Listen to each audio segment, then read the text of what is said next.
Fake love నిజం తెలిసిన రోజు ఆ గుండె ఎన్ని ముక్కలయ్యుంటుంది.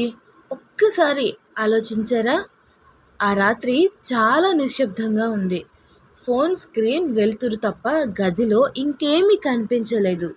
ఆ వెలుతురులో కూర్చున్న ఆమె కళ్ళల్లో మాత్రం ఒక ఖాళీ కనిపించేది. ఆమెకి ఫ్రెండ్స్ ఉన్నారు, ఫ్యామిలీ ఉంది, కానీ మాట్లాడుకోవడానికి ఒక మనస్సు మాత్రం లేదు. రోజు మొత్తం బిజీగా గడిచినా రాత్రి పడుకున్నాక ఫోన్ చేతిలో పట్టుకొని ఎవరో ఒకరు ఎలా ఉన్నావు అని అడిగితే బాగుండేది అని అనిపించేది.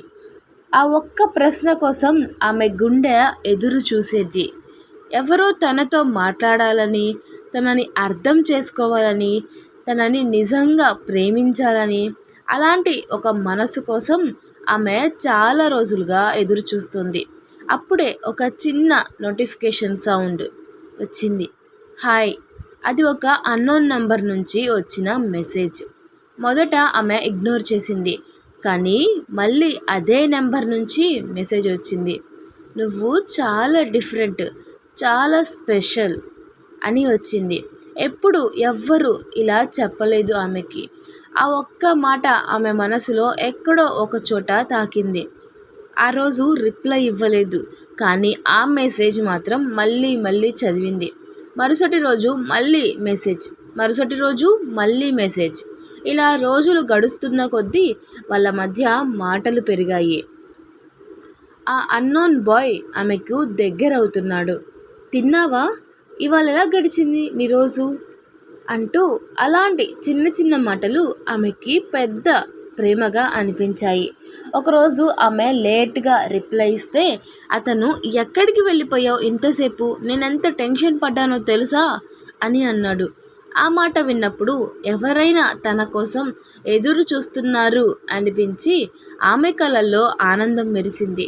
ఆమె నవ్వినప్పుడు అతను నీ నవ్వు చాలా బాగుంది అని చెబుతాడు. ఆమె బాధలో ఉన్నప్పుడు నేనున్నాను కదా అని నమ్మిస్తాడు. ఆమెకి ఇష్టమైన చిన్న చిన్న విషయాలు కూడా గుర్తుంచుకొని మాట్లాడతాడు. ఇప్పటి వరకు ఎవ్వరూ ఆమెను ఇలా అర్థం చేసుకోలేదు. అందుకే ఆమె గుండెల్లో అతనికి ఒక ప్రత్యేకమైన స్థానం ఏర్పడింది. ఒకరోజు ఆమె అడిగింది, నువ్వెవరు అని. అతను నవ్వుతూ రిప్లై ఇచ్చాడు, నీ జీవితంలోకి లేట్గా వచ్చిన మనిషిని అని సమాధానం ఇచ్చాడు.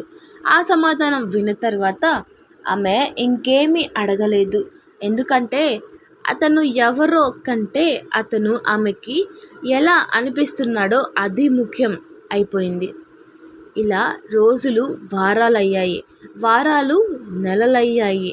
అతను లేకుండా ఆమె రోజు మొదలవ్వదు.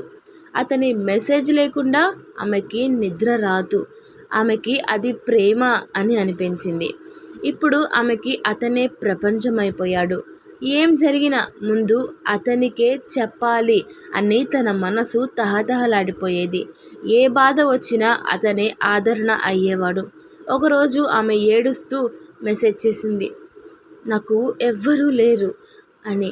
అతను రిప్లై ఇచ్చాడు, నాకు నువ్వున్నావు కదా, అలాగే నీకు నేనున్నాను కదా అని. ఆ ఒక్క లైన్ ఆమె గుండెల్లో అతన్ని శాశ్వతంగా పెట్టేసింది. నిజమైన ప్రేమ. ఒకరోజు ఆమె ధైర్యం చేసి అడిగింది, మనం ఒకసారి కలుద్దామా అంటూ. కొద్దిసేపు రిప్లై రాలేదు. ఆమె గుండె బలంగా కొట్టుకుంటోంది. తర్వాత ఒక్క మెసేజ్, సరే రేపు సాయంత్రం 5 గంటలకు కలుద్దాం, ఈ లొకేషన్కి రా అని మెసేజ్ చేశాడు. ఆమె ఆనందానికి అవధులు లేకుండా పోయాయి. ఆ రాత్రి ఆమె నిద్రపోలేదు. ఎలా ఉంటాడో, ఎలా మాట్లాడతాడో, తనని చూసి ఏమంటాడో అనుకుంటూ నిద్రపోయింది. మరుసటి రోజు ఆమె చాలా స్పెషల్గా రెడీ అయింది. తనకి ఇష్టమైన డ్రెస్ వేసుకుంది. మిర్రర్లో తనని తాను చూసుకొని చిన్నగా నవ్వుకుంది. ఇది నా జీవితంలో ఒక కొత్త మొదలు అని అనుకుంది. తలుపు తీసి బయటకు వెళ్ళబోతుండగా బల్లి మీద పడింది. మీట్ అవ్వడానికి వెళ్ళే ముందు ఇలా జరిగిందేంటి అని ఆమె చాలా బాధపడింది. ఆమెకి ఒక స్ట్రేంజ్ ఫీలింగ్ వచ్చింది. గుండె బలంగా కొట్టుకుంటోంది. ఏదో తప్పు జరగబోతుంది అన్న భావన. కానీ ప్రేమ ముందు ఆ అనుమానం ఓడిపోయింది. ఆమె లొకేషన్కి చేరుకుంది. చుట్టూ చూసింది. అతను కనిపించలేదు. ఫోన్ తీసుకొని కాల్ చేయబోతున్నప్పుడు ఆమె వెనక నుంచి ఒక వాయిస్, "నువ్వు వచ్చినందుకు థ్యాంక్స్" అని. ఆమె స్లోగా తిరిగింది. ఆ క్షణం ఆమె గుండె ఒక్కసారి ఆగిపోయినట్టు అనిపించింది. అక్కడ నిలబడి ఉన్నది ఆమె బెస్ట్ ఫ్రెండ్. ఆమెకి ఒక్కసారిగా ఏమీ అర్థం కాలేదు. "ఇది జోకా?" అని అడిగింది. ఆ ఫ్రెండ్ నెమ్మదిగా నవ్వాడు. ఆ నవ్వులో ప్రేమ లేదు, బాధ ఉంది, కోపం ఉంది. "అవును, జోక్ చేశాను. నీ జీవితంతో చేసిన పెద్ద జోక్ ఇది" అని చెప్పాడు. ఆమె కళ్ళల్లో నీళ్లు చేరాయి. "నువ్వేనా ఆ మెసేజెస్ పంపింది?" అని అడిగింది. "అవును" అని అన్నాడు. "ఎందుకు?" అని అడిగింది. కొన్ని క్షణాలు నిశ్శబ్దం. ఆ ఫ్రెండ్ కళ్ళల్లో నీళ్లు మెరిశాయి. "నువ్వు నన్ను ఇగ్నోర్ చేసిన రోజు నుంచి నీకు నా విలువ అర్థం కాలేదు. నీకు నా బాధ ఎలా ఉంటుందో రుచి చూపించాలి అనిపించింది. నీ నీ గుండె ఎలా విరుగుతుందో చూపించాలి అనిపించింది" అని అన్నాడు. ఆ మాటలు విన్న తర్వాత ఆమె కాళ్ళు వణికాయి. తన గుండె లోపల ఏదో పగిలినట్టు అనిపించింది. ఆమె అనుకుంది తనకి దొరికింది నిజమైన ప్రేమ అని. కానీ అది తనకి అత్యంత దగ్గరగా ఉన్న వ్యక్తి చేసిన మోసం అని అర్థమైంది. ఆ రోజు ఆమె ఒక్కటే అర్థం చేసుకుంది, ఫేక్ లవ్ కన్నా నమ్మక ద్రోహం ఎక్కువగా నొప్పిస్తుంది అని. ఆమె మాట్లాడాలని ప్రయత్నించింది. కానీ మాటలు రాలేదు. కన్నీళ్లు మాత్రమే వచ్చాయి. ఆ క్షణంలో ఆమె ప్రేమను కాదు, తన నమ్మకాన్ని కోల్పోయింది. ఆమె ఇంటికి వెళ్ళి ఫోన్ తీసుకుంది. వాళ్ళ చాట్స్ అన్నీ చూసింది. ప్రతి కేర్, ప్రతి లవ్ ఇప్పుడంతా మోసంలాగా అనిపించింది. చివరికి ఆమె ఒక మెసేజ్ టైప్ చేసింది. "థ్యాంక్స్, ఇంకెవ్వరిని నమ్మకూడదని నేర్పించినందుకు" అని మెసేజ్ టైప్ చేసింది. కానీ సెండ్ చేయలేదు, డిలీట్ చేసింది. ఎందుకంటే ఆమె మాటలు కాదు, ఆమె నిశ్శబ్దమే ఇప్పుడు సమాధానం అయింది. ఒక అమ్మాయి "నువ్వు వద్దు" అని చెప్పిన రోజు ఆమెను గెలవాలని కాదు, మనల్ని మనం అర్థం చేసుకోవాలని మొదలుపెట్టాలి.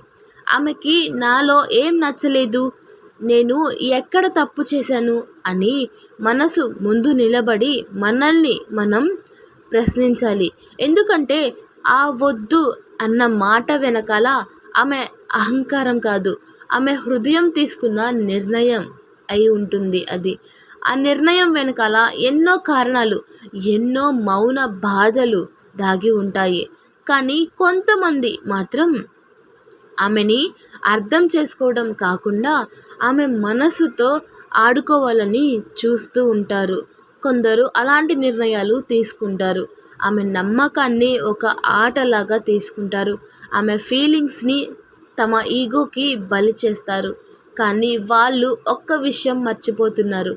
ఒక అమ్మాయి ఒకరిని నమ్మి మాట్లాడినప్పుడు ఆమె తన గుండె తలుపులు తెరిచి తనలోని నిజమైన భావాలను చూపిస్తుంది.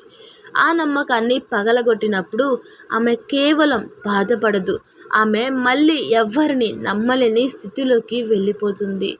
అది హార్ట్ బ్రేక్ కాదు, అది ఒక మనిషిని లోపల నుంచి ఖాళీ చేసేసే గాయం. జీవితంలో ప్రేమ దొరకకపోవడం ఓడిపోవడం కాదు, కానీ ఒకరి మనసుతో ఆడుకొని వాళ్ళని విరగ్గొట్టడం అది జీవితాంతం మానని పాపం.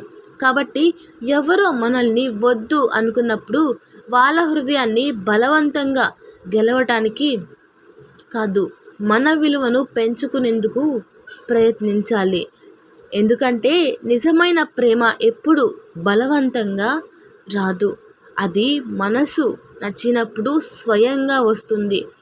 మిగతావన్నీ కేవలం ఫేక్ లవ్ మాత్రమే. మిగిలేది మోసం, ద్రోహం మరియు ఒక పగిలిన గుండె మాత్రమే అవుతుంది. ఈ స్టోరీలో మీకు మీ జీవితం కనిపిస్తే ఒక్క లైక్తో సపోర్ట్ చేయండి. మీలాంటి వాళ్లకు ఈ మెసేజ్ చేరాలి అనుకుంటే తప్పకుండా ఈ వీడియోని వాళ్ళకు షేర్ చేయండి. మీ స్టోరీ కూడా షేర్ చేయాలనిపిస్తే కామెంట్లో తప్పకుండా మీ అనుభవాన్ని రాయండి. ఇంకా ఇలాంటి స్టోరీస్ కోసం ఇప్పుడే మన ఛానల్ని సబ్స్క్రైబ్ చేసుకొని మన కుటుంబంలో భాగం అవ్వండి. Thanks for watching.